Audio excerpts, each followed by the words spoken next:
Is this MTV Cribs? About MTV Cars. Oh, yeah, I only got one to like kind of show right now. Could be a little better, but I mean, I guess we can go check it out. So here she is. This is a 1970 Dodge Challenger RT 426 Hemi clone. So it's a tribute. It is not an original 426 Hemi, sadly. So it was originally a 318 automatic car in Plum Crazy, but it was converted to an RT. So it does have an actual 426 Hemi drivetrain in it, so engine and transmission, but it was an automatic car, so it was converted to a manual, and some work obviously went through in the restoration process and the cloning process, and there's a couple things that, well, they aren't quite right. And I'm gonna be going through those, showing you essentially what's wrong with it, why this could potentially be one of the worst cloned 426 Hemis. I'm sure there's worse out there, but there's definitely a lot that needs to be done, and I'm gonna be getting that remedied. I have a shop here in Florida that's gonna be taking care of the entire process, trying to get it as close to possible as it would have been if it was an actual 426 Hemi. I'm not knowledgeable enough to do all that work myself, and I'm not even going to attempt. I don't want to butcher anything. That's gonna be taken care of. But I want to walk you through this car, what's so awesome about it, and I hope you guys like it. So first, we're gonna start off with starting her up, getting her out of here. Hopefully she starts. She hasn't been driven in a few weeks. Just because, does that work? Ah, Dutch angle, very professional. She needs some engine tune-up work, so we're gonna see here. We're gonna see how she goes. I'm not claiming this to be flawless, just saying, but we'll see. You gotta pump the gas a few times.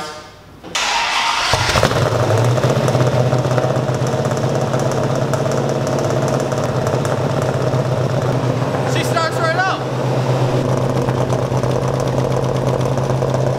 Okay, so she's loud, and from the interior you can definitely hear some lifter noise that needs to be addressed. On top of the exhaust sounds great, but it's not correct, and the pipes stick out about like 2 or 3 inches further than they should, so that's not right. But we're gonna get all those taken care of. Can this be set on the, no. Okay, so this is gonna be set high. Okay, wait a minute, that's not right. All right, we gotta get her going. Transmission also needs some love. We will get this all sorted out. Come on, don't die on me. We'll get it all sorted out. Also, reverse is not ideal, but you know, we're making it all work here. That needs some work. Okay, but she's chilling. She's a little rickety, but she's chilling. All right, let's shut her down a little bit. I'm actually thoroughly impressed. She started up cold like that, no problem. I don't even need to pump it any more than like twice or anything. But there she be. She's very pretty. Obviously, to the untrained eye or not a car person, you would not know that this is a clone or that it was really restored. But to anybody that actually knows these types of cars, obviously you would assume this was restored, especially if you take a close look at it. So I'm going to walk you through all the things that aren't correct with it and all the things that'll be fixed with it. So this is going to be completely pristine basically after it's done being worked on, but I'm going to walk you through everything right now. So first off, we got the wheels. These almost look like Interceptor wheels. These aren't correct. That will be in the car, but that's an easy fix. We're going to go with period correct wheels. Obviously, I'm not going to do something modern, but potentially a little wider, but I'm going to make sure they're the correct wheels that would have been on the car. Back here, the front and rear bumpers need re-chromed. You can see some like pretty heavy scratches and just some defects through here. I'm not sure whether we're going to actually do the re-chroming process or just order bumpers. Mopar parts are kind of hard to get and significantly more expensive, so we'll have to see if getting them re-chromed or just getting new bumpers altogether, which one is cheaper, which one's easier to source. Also, like I said about the exhaust tips, these should not be sticking out nearly this far. If you look underneath the car, which I'm hoping you'll be able to see, the mufflers there and there, yeah, those should not be that low at all. They have like recessed, they have like a recessed area to sit up into. So obviously I'm assuming whenever they rebuilt the car, not rebuilt the car, but whenever they cloned the car and restored it, they couldn't find the OEM exhaust system and just kind of made their own, and it doesn't sit right, obviously, so that's going to be taken care of. But from like the outside, the paint job is actually pretty good. There's no huge defects other than this little crack through here that needs to be taken care of. Probably maybe potentially some rust underneath, which is what made that pop up. Obviously like little stuff like this that they just kind of patched over and repainted can be taken care of pretty easily. This side, I don't know if you can see it on camera, but there's this little like bubble through here. So essentially what happens in the restoration process, the roofs rot out a lot on these older cars. So what we're thinking happened, you can kind of see a crack through here, is if the roof rusts out, they find a new cap to essentially put on the car, and that seam where this roof cap would be is right through here. So again, could just be bad weld through here or rust coming up, so that'll be taken care of. The whole car is basically going to be repainted anyway. From the outside, you got your single mirror, of course, but 426 Hemi, the grill and the front end is correct, except one of these headlights, I believe it's that one, is not correct, so that will be taken care of. You got your, what is like a radiator like drain hanging down in there. They'll probably be all new lights. This grill is not in awful condition, but I mean that could use some love. And something else I love with these older cars, the hood release is right underneath from the outside, so you don't need to pop anything from the inside at all. So if you want to steal one of these bad boys, you know, just give them the old reach around on the front and you're good to go. So here's the Powerhouse 426 Hemi. It is an original 1970 426 Hemi, just again put in the 318 car. Here is the little stamp here, gives you the info on the car. Obviously it was 318 like I mentioned before, but all this is in like perfect working order. Like I said, it does need a tune up. It sat for a number of years, mainly just like the lifters, and I think the carburetor needs a slight tune up, but I'm not knowledgeable enough to do that myself. Otherwise, everything's working in here, aside from there's AC vents on the inside, but there's no AC here. So we're gonna get AC put in because it's Florida and it's a million degrees. And then now we'll get into some of the shipping issues that occurred bringing this down here. So this car was actually found in Canada. It was not built in Canada, so there's no rust on the car. It was originally built in Texas, but the seller that I found was in Canada. He'd bought the car out of Texas, had it shipped up, and it's basically just been sitting in his like automotive shop since then. So there's zero rust on the car, which is what I was most worried about with it being in Canada. Luckily, that wasn't the case, and it's all good. But upon having it shipped down here, they left a light on at some point or something and killed the battery. So the delivery drivers and their infinite wisdom went to jump. Supposedly, this is the story I got, okay? They went to jump the battery and jumped it backwards. So instead of positive on positive, negative on negative, they reversed it and fried the wires going to the starter relay here, which is this what we had to do with this little patch job here. So luckily, it didn't completely ruin the relay, but it did toast these wires. So this is just like a temporary fix. These will be taken care of. Because I originally contacted the seller and was like, hey, the batteries are destroyed. I forgot I'd FaceTimed him before I bought the car to look at it, and those weren't like that. So it definitely was the shipper. But now we got the inside here. The interior is actually in super good shape. Again, obviously this is not the original interior, but super good shape. No like drooping in like the headlining, which is like awesome.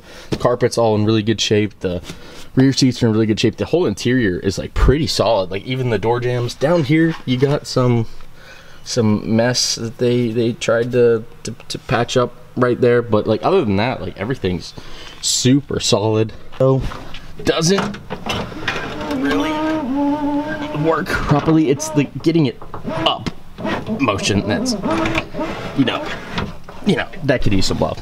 But now we're on the inside, so there's no center console. That It's not correct. There should be, but there's not. So we could get that taken care of. We got all these gauges, and like none of them work. So we got 1, 2, 3. This one's a dummy, but 1, 2, 3, 4, 5, 6, 7, 8 gauges, and the tack doesn't work. Even though this is an aftermarket tack, that doesn't work. Fuel gauge, that does not work. The temperature also doesn't work.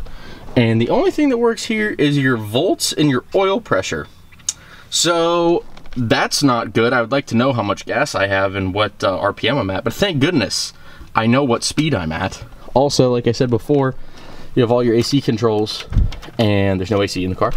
So this is also not that, yeah, that could use some work. So overall, the car runs, it drives, it looks great, but mechanically it needs some work. So this isn't even the correct dash that would have been in a 426 Hemi either. So the dash will be coming out. The interior is going to be pretty much left alone other than the center console and the dash. But the main flaw is this. So this pistol grip shifter, which is awesome. Whenever the car was delivered to us, whenever the car gets swapped on and off to different trucks, whether it's like across the border or what have you, often if it's not like a trusted shipper, some people will take these cars for joyrides, and we're thinking that's what happened because the car was in perfect running condition. Transmission was fine before it got delivered, and then whenever it got delivered, it was stuck in gear, and we couldn't get it out of gear. So we had to tow it to my father's friend's garage, which he has a lift. He put it up, we readjusted the linkage, fixed it, but reverse and shifting in general is like not the solid. Like, so you got your first, your second, your third, and your fourth, but reverse, you got like, that's not correct. Getting it out of reverse, also, no. So it's drivable, but I wouldn't take it for any long trips. Not to mention that you also don't know how much fuel you have or RPM or your temperature gauges. So it definitely needs some work, but overall, it is a pretty clean looking car. And don't get me wrong, if this car was $320,000, which I think like an all original one is around that area, depending on like what spec it was and how many miles are on it, and if it was basically kept as a time capsule since the time it was made, these cars can go for that much. But this car was $60,000. So you might feel like that's a lot for what it is, but to have a Challenger in good condition just in general is pretty rare. This drivetrain alone is worth at least $30,000. So you're talking, even if I wanted to just junk the car altogether, even the drivetrain alone would be worth half, if not more than half of the price of the car.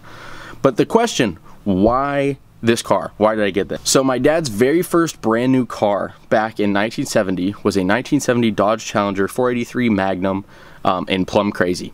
So this was about as close as I could find to that car. The only difference is he had white interior and a white side stripe, and obviously didn't have the 426, he had the 383, but he loved that car to death, and this was about the closest thing I could find similar to that car, which is why we went with this one. So I knew, looking at it, I knew it needed work. The seller was very cool, he was very transparent about what needed done.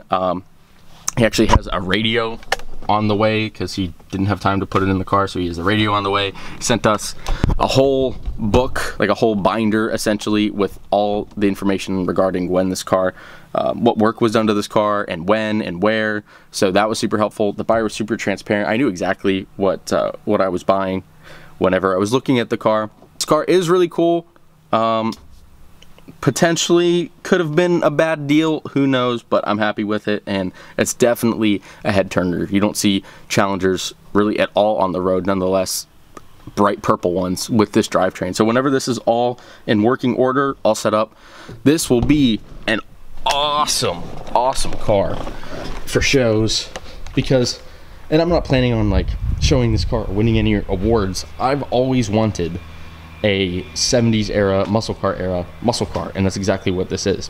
Which, if you look back on my YouTube channel from years ago, you know that my very first car was a 2014 Dodge Challenger. It was in orange, but it was the V6 model, and I loved that car. I really did love that car. Obviously, it was slow, it was heavy, but I was like 16 years old, so of course I'm not gonna, you know, it was fitting for the time. But to have an original one is just awesome. But yeah, so that's the story behind this car, what needs to be worked on, what needs to be taken care of. If you guys want to see more videos of this, please let me know. I've been actually looking, I know I say this every time, I've been actually looking to post a lot more on YouTube. So I will be posting more videos, probably on this if you guys want to see it, on the C8 also if you want to see that. I have long tube headers on it, very sound, it's really loud, really loud. That's the only thing I've done with that. And we also, I still have the ZR1 we can do videos on as well as the Aventador. It's not here at the moment, it needs some work done. But if you guys want to see any videos on these cars, please let me know in the comments below what you guys want to see. I have an odd situation where I have the cars at my disposal to post videos of, but I don't have any ideas. So please let me know in the comments below what videos you guys want to see with what cars, and I'll do my best to get those rolling out. So thank you guys so much for watching. I hope you guys have a great day, and I'll see you guys in the next one.